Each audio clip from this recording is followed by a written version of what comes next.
How come Prigozhin was heading to Moscow and now he's ended up in Belarus? What do you make of that? So yesterday day was rather tense for democratic forces who are in exile and people in Belarus, because any weakness of Putin's regime gave us opportunity to uprise again in Belarus.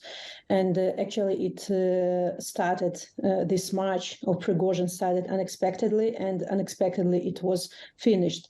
But I'm really honored how Belarusian democratic forces reacted on this event. The United Transitional Cabinet has created an operational headquarters where major groups and forces have joined.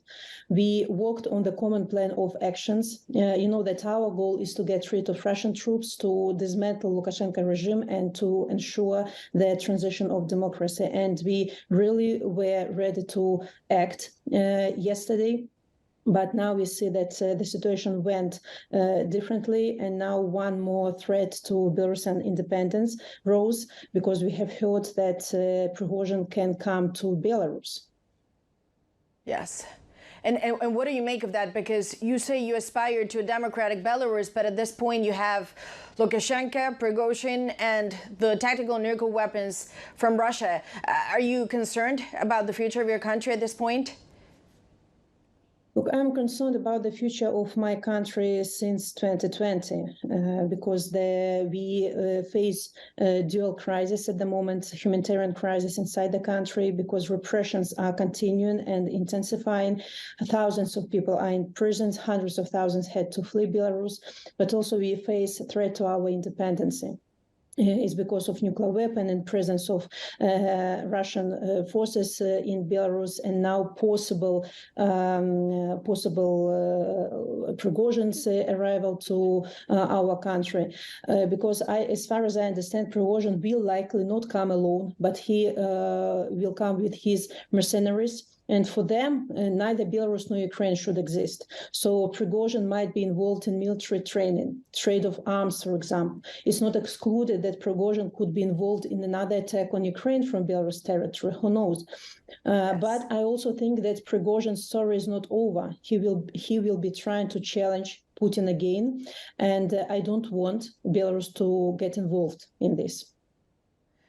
And of course, and I wonder, however, you mentioned, of course, Vladimir Putin, they must have a deal in some ways. I know that you don't want to focus specifically on Lukashenko because you think he's the past and you're the future. But what do you think has been offered to Lukashenko here? And what does it mean for Belarus if he got something in exchange for hosting Prigozhin? First of all, I want to say that Lukashenko is not a peacemaker. He now presented as mediator in this issue, but he was rather Putin's messenger. Lukashenko passed the message to Prigozhin, which allowed Prigozhin to stop the march and save face. Somehow I can say that Lukashenko saved Putin, but it doesn't make Lukashenko a hero, in this situation.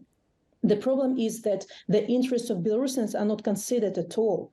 Belarusians don't want Russian troops, and especially Prigozhin, on our territory. It escalates Russian domestic conflict to our territory, and it makes Belarusians hostages of Russia, and it creates a threat to Belarusian sovereignty. If Prigozhin comes to Belarus with his thugs, it will bring threat to our neighbors too, Poland, Lithuania, Latvia, and we insist that all Russian troops must leave our country. In general, the whole situation showed that Putin is not almighty. He is not so powerful. It launched irreversible processes within Russian elites. And definitely the situation weakened Putin, which also good for Belarus. Without Putin, Lukashenko will not survive.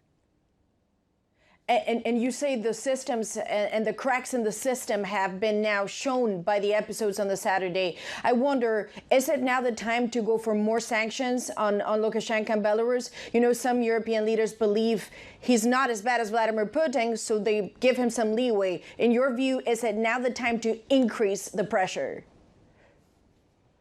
I think that the West I even insist that the West must react strongly against the triple threat of Lukashenko, Putin, and Prigozhin. It's clear danger to regional security and the security of all Europe. And we can't let this chaos in Russia spread to its neighbors.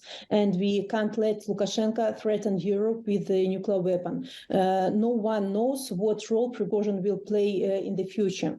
On the other hand, the West should stop pretending that Lukashenko is a president.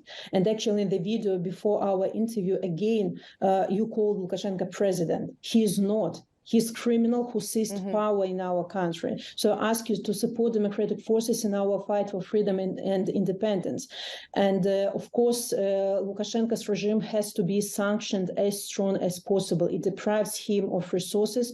It deprives him of legitimacy. It deprives him the understanding that he's unpunished, because he feels impunity at the moment. For almost a year already, there is no sanctions against Lukashenko's regime, and it disorients people. They really want to see support from the West. We need energy to continue our fight, and when we see that no strong reaction from the West, people lose hope. I realize that dismantling of the regime in Belarus is duty of Belarusians themselves. But we can't do this alone. And dictatorship in Belarus is a threat not only to Belarusians who are hostages of this regime, but it's also a threat to all our neighbors and to the common West.